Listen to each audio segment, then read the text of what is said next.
Asante Wakristo wapenzi, na wakaribisha katika jina la Yesu. Karibuni sana katika somo letu leo katika discipleship, somo la 7, na tunaendelea na mafunzo ambayo ni ya kufundisha wanafunzi wa Yesu. Na wakati ulipopita katika somo letu la 6, tuliona ya kwamba ni vizuri utangaze injili kabisa ukiwa mshuhuda mbele ya wengine, ili wajue ya kwamba wokovu wako umekamilika. Kwa hivyo tuliona neno katika waraka wa kwanza 4 mstari wa 15, ambayo ilituambia kila akilia ya kuwa Yesu ni mwana wa Mungu, Mungu hukaa ndani yake, naye ndani ya Mungu. Kwa hivyo wewe na Mungu ni mmoja, una nguvu na uwezo. Roho yako na yake Mungu ni moja, kwa sababu wakati Mungu yuko ndani yako, anakutumia wewe kama chombo kilicho safi ili kuwafikia wengine. Na tukaona vile vile katika Mathayo 10 mstari wa 32, tukaona basi kila mtu atakaye nikiri mbele za watu, nami nitamkiri mbele za Baba yangu aliye mbinguni. Kwa hivyo wapenzi, wakati unapomkiri Bwana mbele ya watu, unatoa ushuhuda wako. Ukumbuke ya kwamba hivyo ndivyo Baba atakavyofanyiwa na mwanawe wakati utakapoingia kule mbinguni. Kwa hivyo atakuwa anakiri ya kwamba kweli wewe umemkiri Mungu, na vile vile atakukiri kuwa mshuhuda mahiri ama mshuhuda imara wa Kristo Yesu. Basi jivunie wokovu wako, kaa ndani ya ufalme wa Mungu, kula mema ya nchi kwa kutii. Kwa hivyo wakati wote ni vizuri kutii neno la Mungu ili uweze kuyala mema ya Mungu katika nchi ambayo ametubarikia naye, kwa sababu anatuambia ya kwamba mbingu ni yake, lakini hapa duniani ametupa sisi ili tuweze kufaidika. Kwa hivyo wapenzi, hii itakuwa ni wakati ambapo utakuwa mtiifu kwa Bwana, naye vile vile atakutendea mema. Kwa hivyo leo acha tuingie katika somo letu la 7 la kuwa mwanafunzi wa Yesu. Na sasa umejijua vizuri na vile ambavyo unatakiwa kuwa na kujitambua ya kwamba wewe umeokoka na unamkiri Bwana aliye hai. Sisi ni Rehoboth Harvest Ministry hapa jiji la Allentown katika nchi ya Marekani, hapa Pennsylvania. Kwa hivyo wapenzi, tukianza somo letu siku ya leo, utaona ya kwamba tunaanzia pale katika Warumi 10 mstari wa 9 na wa 10. Na hapo ndipo utaona wakati ambapo umekubali Bwana aishi ndani yako, unapata mamlaka ya kuweza kuwa na nguvu zaidi katika maneno yatokayo ndani yako, kwa sababu neno likitoka ndani yako litatoka likiwa na pumzi ya uzima ya Bwana anayeishi ndani yako. Na kwa hivyo utakumbuka nilikunenea katika masomo yaliyopita kuhusu ya kwamba wewe hauko peke yako wakati umeokoka. Bwana anaishi ndani yako na wewe unakuwa ni mtu muhimu sana, kwa sababu roho uliye naye na roho wa Mungu inakuwezesha wewe kumfikia Bwana katika kiti chake cha enzi, kama ambavyo imeandikwa katika kitabu cha Waefeso 2 mstari wa 18. Kwa hivyo wapenzi, tukiangalia somo hili katika Warumi 10 mstari wa 9 na wa 10, tunaona ya kwamba kwa sababu ukimkiri Yesu kwa kinywa chako, hautamkiri Yesu kwa kinywa cha mwingine, utamkiri Yesu kwa kinywa chako wewe mwenyewe ya kuwa ni Bwana, na kuamini moyoni mwako ya kuwa Mungu alimfufua katika wafu, utaokoka. Kwa hivyo wapenzi, ni vizuri ujue kitu kimoja cha muhimu sana. Wakati ambapo unashuhudia, wakati ambapo unanena na kinywa chako, ni vizuri kuongea ushuhuda wako mwenyewe vile Bwana amekutendea. Usiwe mtu wa kunakiri ama kuchukua ushuhuda ya wengine, unanena vile wanavyonena na wewe haujui kwa nini wananena vile. Wewe nena yanayotoka katika roho yako na unene na kinywa chako. Wakati unanena na kinywa chako ya kwamba na unaamini kabisa kile ambacho unachokinena, hapo ndipo unajua unatoka katika ule wafu, yaani wewe umefufuliwa upya na umeokoka, kwa sababu wewe nafsi yako ihai na unaishi katika uhai wa Kristo. Yaani imani yako kuu lazima idhihirike kulingana na unayo yanena.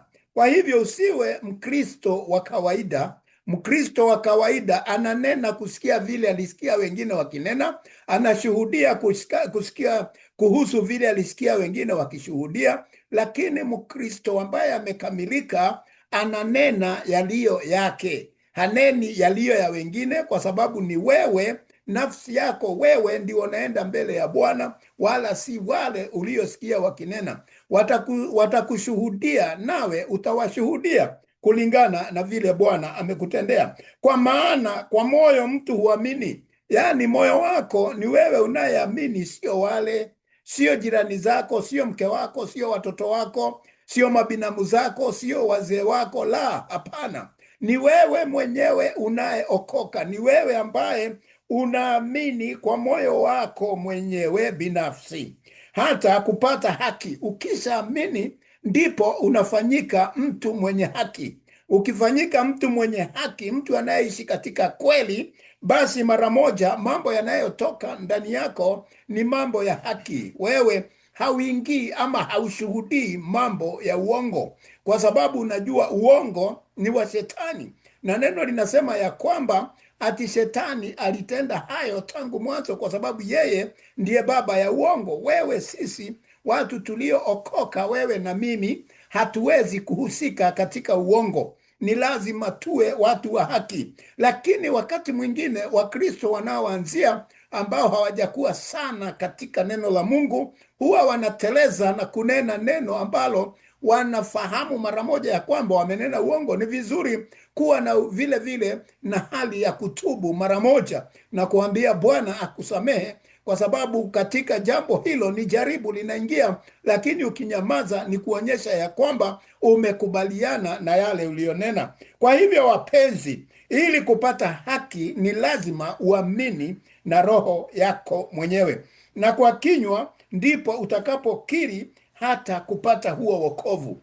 Wakati unasema wewe ni mwokovu, ni lazima ukiri na kinywa chako ya kwamba kweli wewe ni mwokovu, na unanena kutoka ndani ya vilindi vya roho yako. Kwa hivyo wapenzi, kinywa chako ni silaha yako, ulimi wako ni silaha yako. Kwa hivyo wakati unaponena, ujue kabisa ya kwamba unatumia silaha yako ambayo ni kinywa chako. Ukiitumia vibaya, itakuwa mazao yake ni mabaya. Ukiitumia vizuri, itakuwa mazao yake ni mazuri. Kwa hivyo mtu wa Mungu ambaye ni mwanafunzi wa Yesu ni lazima awe na ulimi ambao unanena maneno ya kubariki, maneno ya kuinua, maneno ya kumtukuza Mungu. Hata akiwa mahali anaweza kusema ya kwamba wewe ni mfuasi wake na anakupenda na wewe ni mwanawe. Kwa sababu gani? Kwa sababu ya jinsi unavyoutumia mdomo wako. Ulimi wako ni upanga. Ujue ya kwamba ulimi wako ni upanga, unakata kuwili, si upanga tu wa upande moja, upande mbili. Kwa hivyo matokeo ni kufaulu au kufa. Inakutegemea wewe. Matokeo ya ulimi wako, vile unavyonena, ina mambo mawili. Inaweza kuleta kifo na inaweza vile vile kuleta uhai. Kwa hivyo wapenzi, ni juu yako, utachagua. Kwa sababu utaona watu wengi, hata wazazi, huwa wanalaani watu wao na watoto wao na wengine kupitia ulimi wao. Kwa sababu unajua ni nini natendeka hivi? Ni kwa sababu nilikuambia hapo tuliposoma hapo awali, tulipoangalia neno katika ile Waefeso 2:18, tuliona ya kwamba Roho wa Mungu anaungana na roho wako na unaweza kukaribia na kufika katika kiti cha Bwana cha enzi. Kwa hivyo wakati unaponena jambo lolote kwa ulimi wako, kumbuka ulimi huu ni wa kubariki au vile vile ni wa kulaani. Kwa hivyo mambo hayo uangalie sana. Shuhudia hata kanisani, utoe ushuhuda ulio hai, usiwe ukitoa ushuhuda wa kifo. Watu wengi huwa wanamsifu sana Shetani na vitendo vyake, wakati ambapo tunasema Shetani amenifanyia hivi, amenifanyia hivi, amenifanyia hivi, naomba mniombee. Unaona, sasa yeye hajakiri nguvu zake, lakini anatoa ushuhuda vile Shetani amemfinyilia, na anaachia hapo. Anawaachia ninyi ama watu wengine mzigo wa kuweza kumuombea, lakini yeye ambaye anatakiwa kuwa ameamini kabisa na uaminifu ule utoke katika moyo wake, yeye hajaamini. Kwa hivyo anatarajia watu wengine wamuombee. Kwa hivyo wakati mwingi utaona wewe Mkristo ambaye wakati mwingi haujiombei mwenyewe, ni kuonyesha ya kwamba una udhaifu fulani ambao lazima uondoke wakati unajijua wewe ni nani, kwa sababu hautatumia kinywa cha mwingine kukiri Yesu ni Bwana, utakiri na kinywa chako na ulimi wako wewe mwenyewe. Kwa hivyo wapenzi, ili kuzipokea hizi nguvu za Mungu ni sharti hata wewe mwenyewe ukiwahusisha wengine wakati unashuhudia kanisani, unawaambia tafadhalini tuombe. Yaani hata wewe mwenyewe unajihusisha bado ya kwamba unaendelea kujiombea na kunena mbele ya Mungu jinsi ambavyo unataka Bwana akutendee.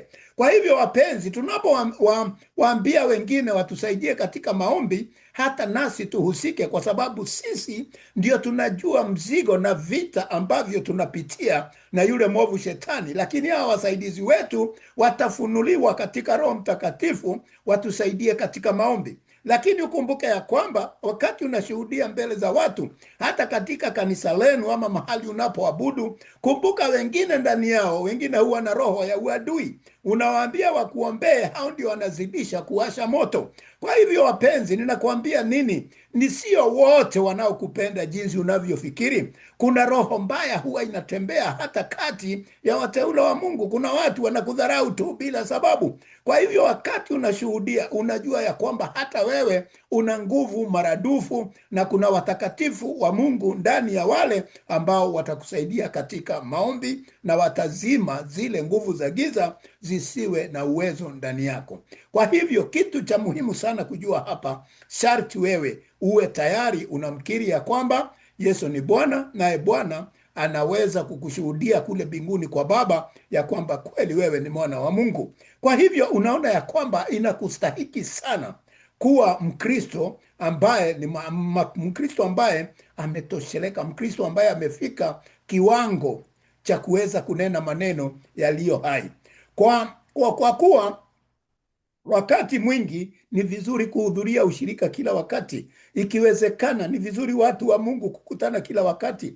Kwa nini? Kwa sababu watu walio dhaifu kati yenu mnasaidiana kukuzana. Wakati ambapo mnakutanika pamoja kila wakati, mnaongezana nguvu, kwa sababu yule aliye dhaifu akisikia ushuhuda wa mwingine na vile amesimama vizuri, naye anatamani kuwa vile, naye anaruka kiwango kingine, anataka vile vile apande daraja ya kutoka mahali alipokuwa aingie kiwango hicho cha kusikia wale wanaomshinda Shetani, naye aseme hata nami nitamshinda Shetani. Kwa hivyo ushirika ni kitu ambacho ni muhimu sana watu wa Mungu kukutana kila wakati, kwa sababu katika nchi ambazo zimeendelea wale wanakaa mahali mnaita sijui majuu, ama katika diaspora, utaona katika nchi nyingi za namna hiyo watu wengi sana huwa wako makazini, huwa ni watu hawapatikani haraka kwa sababu ya harakati zilizo katika nchi hizi. Kwa hivyo ni vizuri kuwa na hii Zoom ambayo mtakuwa mkiwasiliana wakati ufaao na kuvaa vile vibonge vya masikioni ili kuweza kushiriki katika ushirika wakati watu wanashiriki pamoja katika hali ya mafunzo, hali ya kulitafuta neno la Mungu na hali ya kumtafuta Mungu mwenyewe. Kwa hivyo ushirika ni muhimu, na ushirika utakujenga sana, utakuongeza akili nyingi na maarifa mengi, na vile vile kuzidisha imani yako. Nawe vile vile utawajenga wengine kwa ushuhuda wako. Kwa hivyo ni kujengana mmoja na mwingine, ndiyo maana ya ushirika, yaani fellowship. Kwa hivyo wapenzi, ushirika ni kitu cha muhimu ili kuinuana mmoja na mwingine, na mtu akiwa na swali mnasaidiana kati yenu wote. Kwa hivyo wapenzi, ningeomba katika makanisa ama dini ama watu ambao wameendelea sana katika shirika zao ni wale ambao hukutanika wakati mwingi. Kwa hivyo wakati mwingi mkiwa, tuseme kwa mfano, mna kanisa lenu na ni kubwa, ni vizuri kuwa na viwango na vituo vya imani, yani the prayer cells, mahali ambapo mnasema ushirika fulani wa mtaa fulani, watu wa pale wanakutanika na wanatembelewa wakati mwingine na mtu mshiriki kutoka katika ushirika mwingine kuja kuwapa nguvu. Namna hiyo ni kama kwenda kuchota maji mahali hapa, unaenda kuongeza mahali pale. Na ndio naona makanisa yaliyokuwa yanakuwa na shirika tofauti. Unasikia kuna ushirika wa Yerusalemu, kuna ushirika wa Berea, kuna ushirika wa Judea namna hiyo. Kwa sababu gani? Wanataka kuweka kanisa lao likiwa na nguvu. Lakini katika nchi ambazo zimeendelea kama hizi nimesema za diaspora, utakuta ya kwamba watu waingie katika Zoom ili waweze kusaidiana kabisa katika ushirika, kwa sababu ukikaa peke yako ni vigumu sana kukua, na huwa shida sana, kwa sababu wakati mwingine unahitaji kujua mna nani katika kanisa lenu ama katika ushirika unaodumu. Kwa hivyo tukiangalia neno ambalo linapatikana katika Waibrania 10 mstari wa 25, utaona ya kwamba uwe kanisa kila wakati kwa ibada. Ni vizuri kuwa kanisani wakati wote wa ibada. Si vizuri kukosa kanisa kila wakati. Juma hili unakosa, juma lingine unakosa. Hii huleta udhaifu katika nafsi yako. Wala tusiache kukusanyika pamoja kama ilivyo desturi ya wengine, bali tuonyane na kuzidi kufanya hivyo kwa kadri muonavyo siku ile siku ile ya kuwa inakaribia. Kwa hivyo wapenzi, wakati tunakutana katika kanisa ni vizuri tunakutana. Kwa nini? Kwa sababu ya kuonyana. Neno la Mungu linatuonya, linaturudisha katika laini ama katika njia ya Kristo, na iwe desturi yetu na desturi iliyo ya wengine, ya kwamba kuna wengine wanakuwa na udhaifu kule katikati ya juma. Wanaweza kuwa roho zao zimeshuka sana kwa majaribu wanayopitia katika nyumba zao, katika familia, na hata mahali ambapo wameandikwa ajirani, yani makazini. Kwa hivyo wakati wanapokuja kanisani ni wakati wa kutiana nguvu na vile vile kuonya, ili mtu anajua anatakiwa kukaa namna hiyo. Kwa nini tunafanya hivi? Hii ni kwa kadri, ili tujue kipimo kile tunachoendelea nacho. Tukiwa katika mafikra yetu tunajua ya kwamba Bwana anakaribia, yaani siku ile ya kuja Mwokozi Yesu inakaribia sana. Na ni vizuri wapenzi, kila wakati tuwe tayari. Kwa sababu gani? Kwa sababu tunaambiwa sisi tukiwa wafuasi wa Kristo ni vizuri tujue ya kwamba Yesu atakuja kama mwizi. Hata kuja polepole, hata zaliwa tena kule Bethlehemu azaliwe polepole alafu tena akuwe tumuone akikuwa. Hapana, mara hii atakuja kama mwizi kuja kukuchukua wewe. Kwa hivyo wapenzi, ni wakati mzuri ujue ya kwamba uwe tayari na roho yako iwe safi na dhamiri yako iwe safi, uwe mtu ambaye una imani kuu na vile vile mtu mwenye haki. Kwa hivyo wapenzi, tukiangalia vile vile katika neno lile, ni unaweza uweze kudhibitika katika imani yako. Ukiangalia katika hiyo Warumi yani nini, Waibrania 10 mstari wa 22 inakuambia nini? Na tukaribie wenyewe moyo wa kweli kwa utimilifu wa imani, hali tumenyunyiziwa mioyo, tuache dhamiri mbaya, tumeoshwa miili kwa maji safi. Kwa hivyo hata wale ambao bado hawajakuwa kiroho, kuna watu huwa na dhamiri mbaya, yani haijakuwa bado, ina mambo ya kurudia, bado ina ubaya, bado ina dharau, bado ina mambo ambayo ni ya kimwili, inamvuta sana. Tunasema hizo dhamiri hazijakuwa kabisa, lakini zitaendelea kutakaswa wakati wanakaa na kuoshwa na neno la Mungu. Kwa hivyo wapenzi, tuwe na mioyo ya kweli. Wakati tunakutanika pamoja, tudhibitike ya kwamba tuna mioyo ya kweli, tusije tukawamwagia wengine roho mbaya ambaye tunakuja naye, na tuwe watimilifu katika imani. Yaani katika imani usiwe mtu wa kubahatisha imani. Imani haibahatishwi, tafadhali. Usiwe mtu wa kubahatisha imani.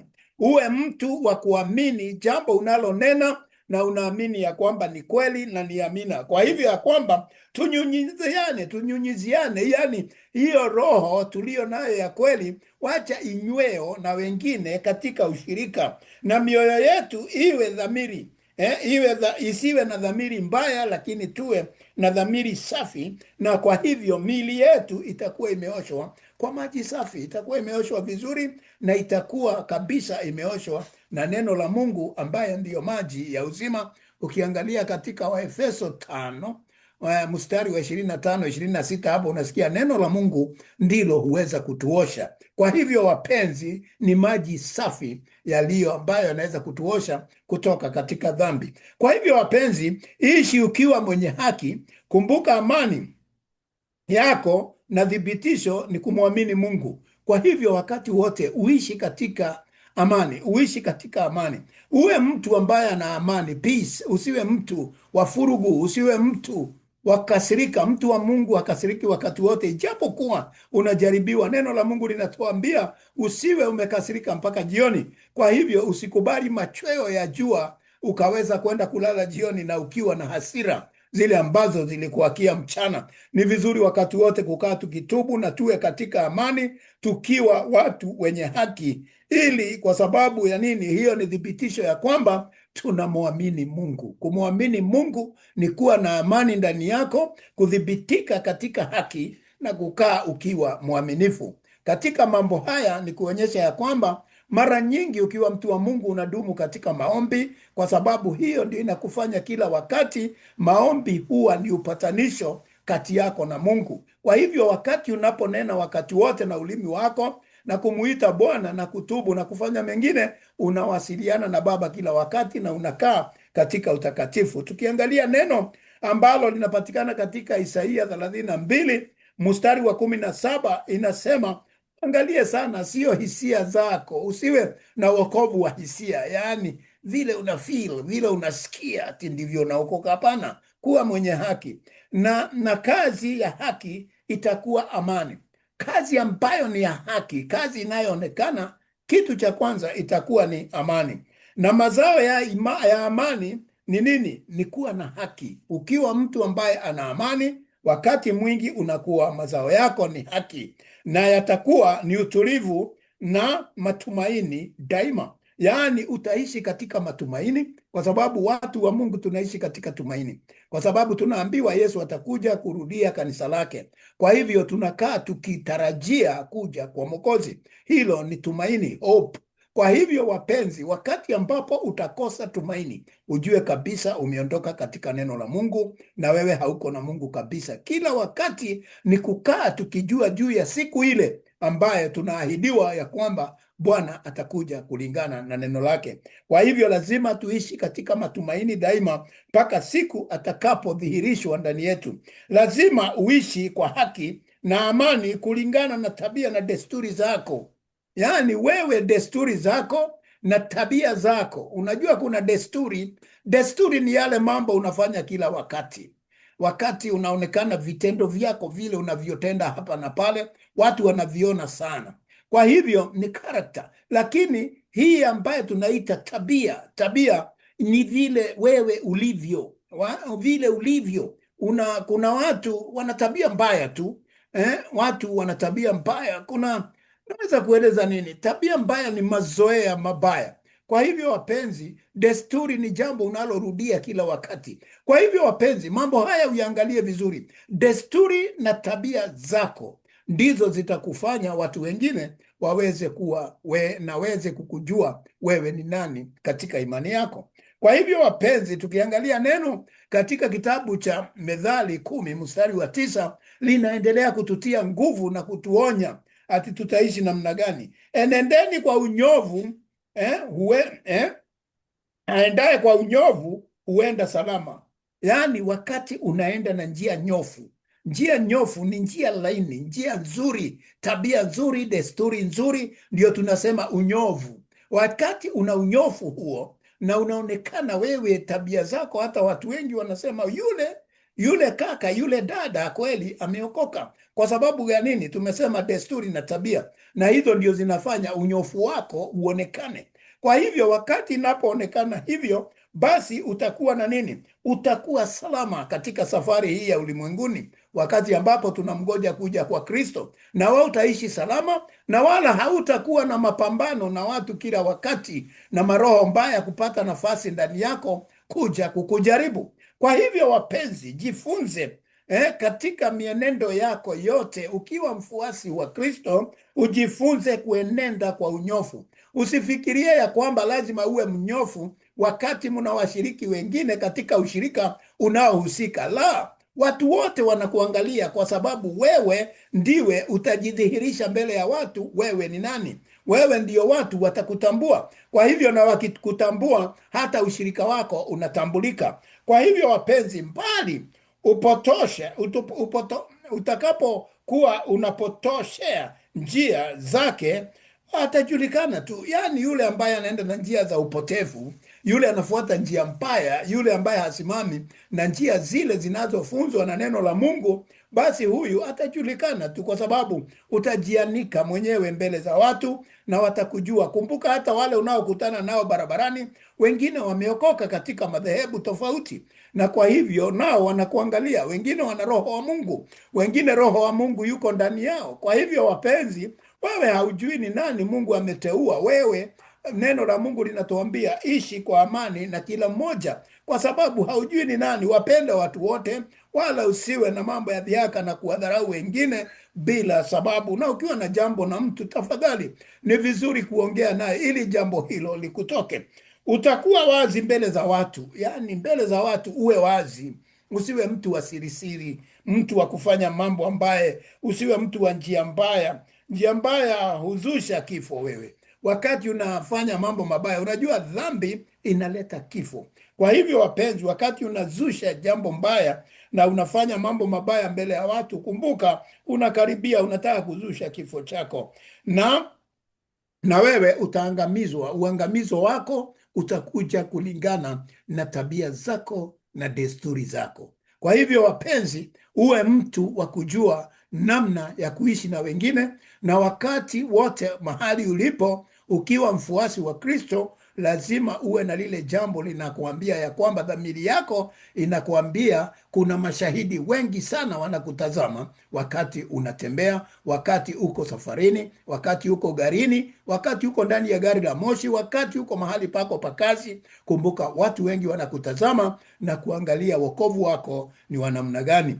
Basi wapenzi, itafanyika nini ukitenda dhambi? Je, ukitenda dhambi na wewe basi umedhihirika kuwa ni mfuasi wa Kristo na mwanafunzi wa Bwana, basi kuna mambo na desturi zako zimeonekana ni nzuri, lakini kwa wakati mwingine ukatenda dhambi, basi itakuwa namna gani? Hebu tuangalie. Je, mwokovu aweza kutenda dhambi? Haya ndiyo mambo unatakiwa kujiuliza, na tunaona neno ambazo linatudhibiti katika jambo hili ama kutupa jawabu linapatikana katika waraka wa kwanza 1:8 wa Yohana. Na tunaona nini? Tunaona tukisema kwamba hatuna dhambi twajidanganya wenyewe, wala kweli haimo mwetu, haimo ndani yetu. Kwa hivyo wapenzi, kila wakati ni lazima tujue tukiwa katika mwili huu tunaweza kujaribiwa, na ndipo hata katika ombi la Bwana linalopatikana katika Mathayo 6, unaona kuanzia hapo mstari wa 9, 10 mpaka 13, unaona ya kwamba alituambia ati atatuondolea majaribu. Basi kila wakati ongea kweli, achana na uongo. Kwa hivyo kila wakati uwe mtu wa kunena kweli na uachane na uongo, kwa sababu ukisema hatuna dhambi, wewe unajidanganya mwenyewe. Kwa sababu saa nyingine unaweza ongea uongo kidogo ukafikiria ni kidogo, lakini shetani amefaulu, kwa sababu umenena uongo ule, ama umekuja tu mara moja, ama umenena ili ujisalimishe.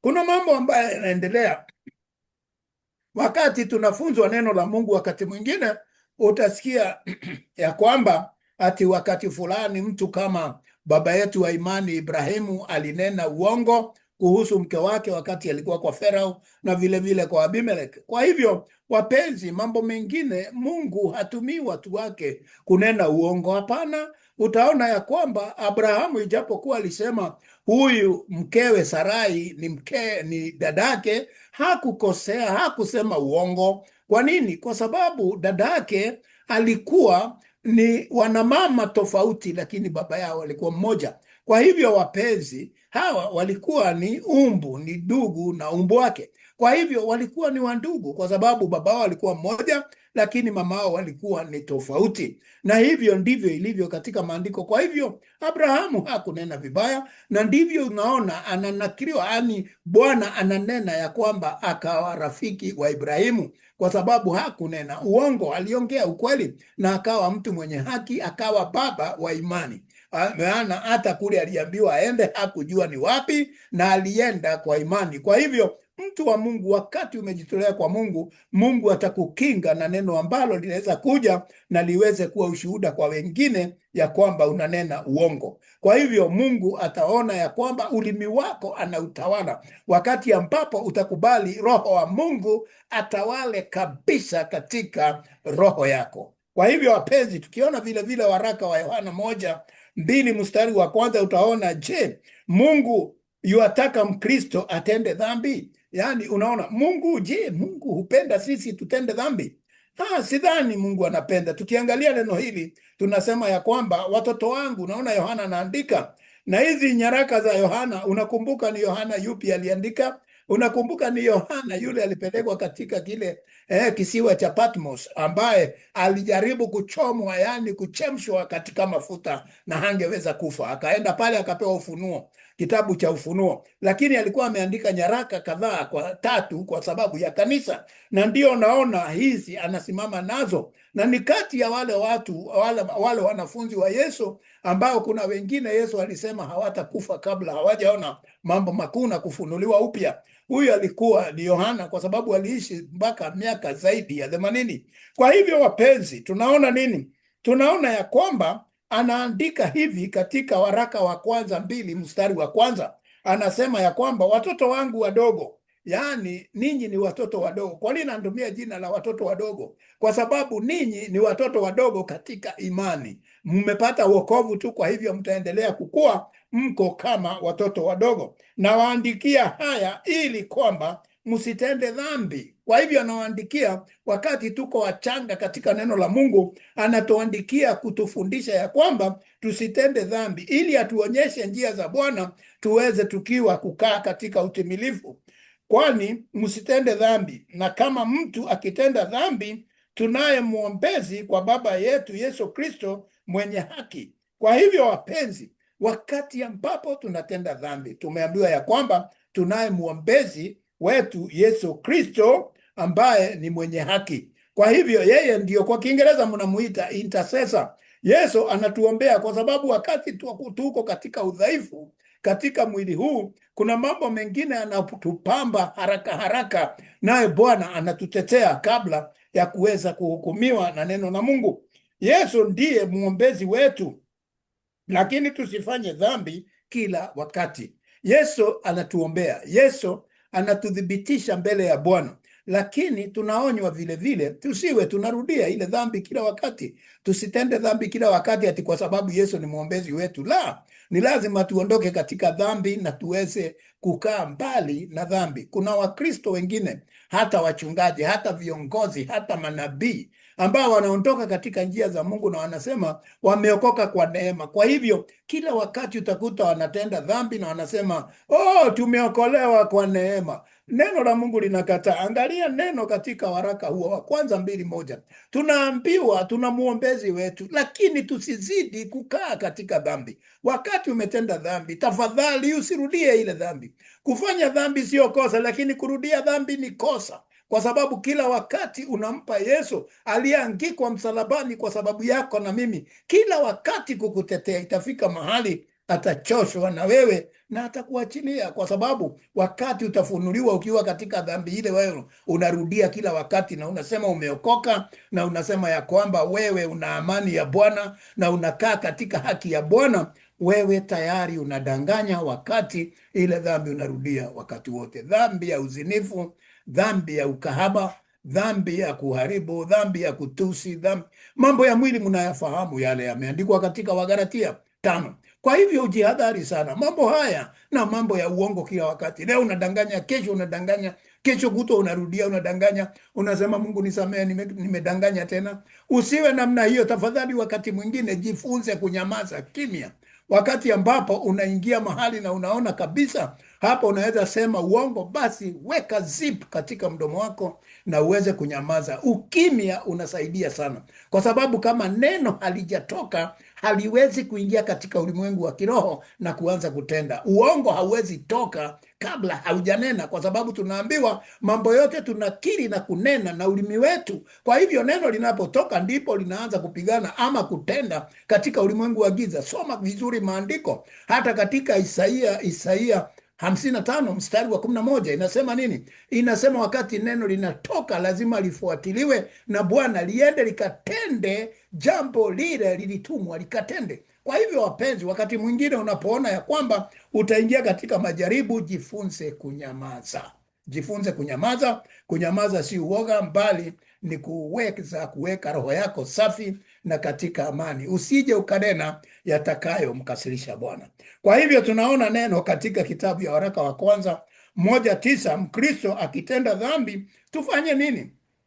Wakati umetenda dhambi, je, utafanya nini wewe mfuasi wa Kristo? Wewe ambaye umeokoka, wewe ambaye ni disciple kwa Kiingereza wa Bwana, ambaye unataka kutembea na Mungu. Kwa hivyo wakati unapotenda, kuna mambo ambayo ukitenda dhambi, kuna jambo ambalo utafanya, ambalo ndilo tunaelekezwa na mtumishi wa Mungu Yohana hapa. Tunaambiwa ya kwamba yeye asemaye kwamba yumo nuruni, naye amchukia ndugu yake, yumo gizani hata sasa. Kwa hivyo ni lazima tujifunze ya kwamba tunapotembea katika nuru, tuweze kukaa katika nuru, katika mwanga wa Kristo. Na kwa hivyo tukae katika nuru, wala usimchukie ndugu yako, usimchukie yeyote. Ukiona mtu hamuambatani naye, tafadhali ondoka, muombee, nenda ukamwombee pole pole na uondoke kati yao. Kama unaona ya kwamba hamwezi kupatana, ni vizuri kuondoka, na pasiwe na chuki, pasiwe na mambo ya kudharauliana. Wewe nyamaza na ujiondokee. Ni afadhali sana kuliko kujibiana na kuweza kunena maovu na kuweza kutangaza mengine ambayo yatakuweka katika giza. Lazima uwe mtu wa upendo, lazima uishi na watu wote kwa amani. Kwa hivyo wapenzi, Ukristo ni kama gereza, ni gereza tuseme ya aina fulani. Ni gereza inayokufunza usiwe katika uovu, usiwe katika dhambi, usiwe katika kudharau watu. Na ndipo Yesu akasema, ati njooni kwangu ninyi mnaobeba mizigo mizito, nami nitawapumzisha. Na mtabeba nini? Mtajifunga nira yangu ambaye ni rahisi. Nira ya Yesu ambaye ni rahisi. Akitufungua anatuweka nira ingine ambaye ni rahisi. Hii nira ni kwamba ni kama tunafungwa wakati hatutakiwi kutukana wengine, kusema uongo, kumfuata Kristo. Lazima tuwe na hiyo nira ya kutuambia mambo yale ni mabaya tusiyatende. Yaani hiyo nira inatuondoa katika mambo ya uovu na mambo mengine mabaya ambayo tunaweza kutenda. Kwa hivyo tujiweke nira ya Yesu ambaye ni upendo, na tuishi na amani na kila mmoja, kwa sababu Yesu aliwapenda hata adui zake. Kumbuka hata Mafarisayo wale walienda kwake usiku, walienda na aliweza kunena nao vizuri, japo kuwa walikuwa na mipangilio ya kumuua, lakini hakuwa na jambo. Waliomtafuta walimpata. Kwa hivyo wapenzi, jua jambo moja, Mungu anatupenda sisi wote, watu wema na wabaya wote ndiye aliumba, lakini wale wanakubali kwenda kwake, anawapokea kama wanawake, watoto wake, kama vile anasema katika Injili ya Yohana 1:12, na wote waliomwamini walifanyika kuwa wana wake. Kwa hivyo wapenzi, tunaona ya kwamba pale ndani hunitendea mbele ya Mungu. Nani hunitendea mbele ya Mungu? Watoto wangu wadogo. Utaona vile vile wakati tunatenda msitende dhambi, naye atawasimamia mbele ya Mungu na atatuombea yeye Kristo aliye mwombezi wetu, ambaye ni Yesu, katika kile kiti cha enzi. Kwa hivyo wapenzi, mkono wake wa kulia. Utaona ya kwamba katika Yohana 1, waraka wa kwanza wa Yohana 1:6 na 7, utaona wadhaniaje wewe? Yaani wewe mwenyewe hufikiriaje juu ya wokovu? Wewe hudhani namna gani? Tukisema ya kwamba twashirikiana naye, tena tukienenda gizani, twasema uongo, wala hatufanyi ilivyo kweli. Wakati ambapo unaona ya kwamba unasema unashirikiana na Mungu, ama unaushirika na Mungu na unampenda Mungu, na wewe bado unafanya mambo ya giza, wewe ni mwongo tu. Wewe ni mtu mwongo. Kwa sababu gani? Wewe unadanganya na unatembea katika giza, unasema unaushirika na Mungu, na hamna kabisa. Mungu hakai katika giza. Angalia, roho ya Mungu ni safi, ni safi, haina mawaa. Wakati inaingia ndani yako, inataka huo usafi, na ikikaa katika huo usafi, atatembea pamoja nayo, na ulimi wako utakuwa ukinena maneno yaliyo na nguvu na uweza wa nguvu zake. Kwa hivyo wakati usijidanganye, wala hatuifanyi iliyo haki wakati ambapo tunasema tunamjua Bwana na kweli tunatembea katika giza na tunasema uongo. Jihadhari sana na ulimi wako unavyonena mambo kama haya. Na ndio naona makanisa mengi yamekuwa potoshi, yanapoteza watu sana. Nimeona watu katika hizi mnaita matiktok na vitu zingine, watu wanasema mambo tu, wengine ni wafuasi wa shetani openly, wazi kabisa. Unaona mambo anayosema Hayo hayatokani na maandiko ya Mungu, na hakuna mahali yanathibitika ama yameandikwa katika ama kunakiliwa katika neno la Mungu. Unaona, mtu anasema jana niliwafufua watu wangapi, watu waje kwangu, leteni maiti kwangu nizifufue. Ni kweli unaweza fufua, lakini sasa wewe unakuja kujitangaza umefufua wengi na haujaenda hata katika mochari ukafufua wengine. Unaona, hii roho ya udanganyifu, kuwadanganya watu wasiojua mambo ya Mungu. Sisemi hauwezi kufufua, utafufua, kwa sababu neno linasema wazi ya kwamba katika kitabu kanisa litafufua wafu wao. Ukisoma katika kitabu cha Waebrania 11 mstari wa 35, makanisa yatafufua wafu wao. Ni kweli, lakini sasa wewe mtu mmoja, tabia zako na hali unayenenda naye na ile una mahitaji yako inaonyesha wazi una mambo mengi ya uongo unayoongea. Ongea kulingana na neno la Mungu na tuone vitendo. Desturi na tabia zinatakikana katika wokovu. Kwa hivyo mambo haya tuangalie sana, na sipigani na yeyote. Mambo yote tuangalie kulingana na neno la Mungu na ufunuo wa Roho Mtakatifu.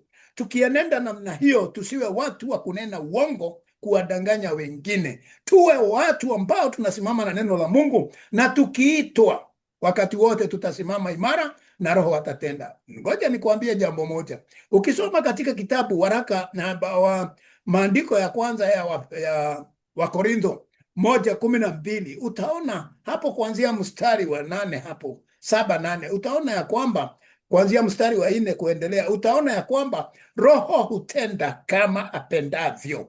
Yaani wewe haulazimishi mambo itendeke. Roho akiwa ndani yako anatenda, anakuja, anaponya, anainua. Wakati wewe ni safi, wewe Mungu anaishi ndani yako, ndipo Roho atakaa ndani yako, atafanya kazi, na wakati apendapo ndipo atafanya. Na akianza kufanya, hauwezi kumshurutisha. Anaangalia haja na mahitaji ya watu waliopo, ama unaongea nao, ama mahali ulipo, basi mara moja ataanza kutenda kazi. Kumbuka hata wakati Petro, wakati anaenda kumkuta yule mtoto aliyekuwa amekufa, yeye alienda akawaambia wengine watoke nje, wakaingia wakiwa wachache, na akaenda akamwombea yule mtoto, akaamka. Kwa hivyo wapenzi, tunaongea nini? Tunaongea ya kwamba acha Roho aliye ndani yako atende kazi. Si wewe unalazimisha Roho, ni Roho aliye ndani yako anatenda kazi akiwa ndani yako, kwa sababu wewe umekuwa mkamilifu ndani ya Bwana. Kwa hivyo wapenzi,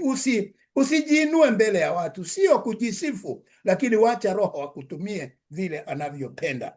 Basi tukienenda nuruni kama yeye alivyo katika nuru, tukienda katika nuru kama vile Yesu alivyo nuruni, basi twashirikiana sisi kwa damu yake Yesu mwana wake, yatusafisha dhambi zetu kabisa. Tunafundishwa ya kwamba tukienenda katika nuru tunasafishwa kabisa na neno lake na tunakuwa safi. Katika jua kunakotoka nguvu, katika jua kunatoka mwanga, na katika jua tunapata nini? Tunapata joto, na katika jua kunawezesha mambo giza kuweza kwenda na kuondoka. Katika jua kunatenga wakati, katika jua kunaleta kukua kwa viumbe. Haya unayaona, lakini ni nini inasababisha jua iweze kuwa na mambo hayo? Ni kwa sababu ya Roho wa Mungu aliye ndani, anayetenda kazi akiwa ndani yake. Kwa hivyo kuna watu wanaabudu jua, kuna watu wanaabudu vitu vingine.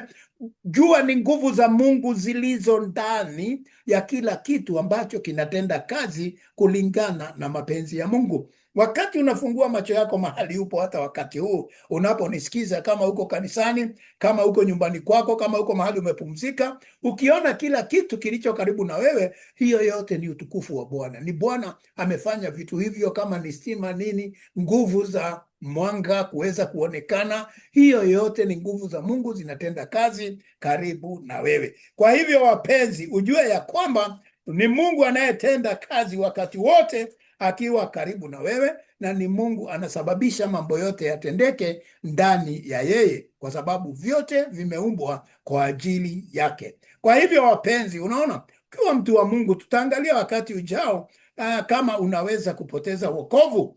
Yaani, je, naweza kupoteza wokovu wangu? Kwa hivyo wapenzi, tutaangalia, kwa sababu tumefundishwa vile ambavyo tunadumu katika wokovu, mambo ambayo tunaweza kutenda katika desturi na tabia zetu, mambo ya imani yetu, mambo ya ulimi wetu, na mambo ya yale tunayoyanena, na jinsi ya kuepuka na uongo, lakini vile vile hata tukiwa tumeokoka na tuko katika mwili huu, swali ni kwamba wakati wa somo lijalo, je, waweza kupoteza wokovu? Tujiulize hiyo, na wiki ijao tutaendelea kutoka hapo na tutajifunza, hata ingawaje wewe ni mtu wa Mungu, mtu uliyekamilika, je, waweza kuondoka katika wokovu? Basi tutajua ni namna gani waweza kuondoka katika wokovu. Na kwa leo tutakoma mahali hapo, na wiki ijao tutaendelea kutoka hapo, na nasema Mungu wa rehema awabariki. Hebu tuombe. Mungu Baba, katika jina la mwana Yesu Kristo, tunakuja mbele zako kwa sababu neno lako ni hai. Bwana, linakuja kutuhuisha na kutuweka hai, ili Baba tuweze kukujua zaidi, na tuweze Baba kuwa washirika wakamilifu katika neno lako, na ushirika wa wale uliochagua tunaweza kuwa nao wakati wote, na vile vile tuwe washuhuda hata kwa mataifa na watu wanaotuona katika mwelekeo huu, katika maisha tunayoishi. Baba, tunakuomba kila wakati uwe pamoja nasi, na Baba tunaponena tuwe tunanena kutoka katika kiti chako cha enzi, kwa sababu tumefanyika wana. Bwana, tupe utakatifu Bwana na utiifu katika neno lako Baba, na tuwe tunanena yanayotoka kwako Mungu wetu. Baba, ninakuomba saidia wote watakaolisikia neno hili, wale watakaotenda kadri ya mapenzi yako. Ninaomba Baba ukawazidisha katika nguvu za imani na uweza katika nguvu zako kupitia Roho wako Mtakatifu, na ni katika jina la Yesu tumeomba na kuamini. Amina. Asante. Mungu awabariki. Muwe na wakati mzuri. Baraka zake ziandamane pamoja nanyi. Tukutane wiki ujao, kama kweli Mkristo aweza kuondoka katika wokovu. Mbarikiwe sana. Amen.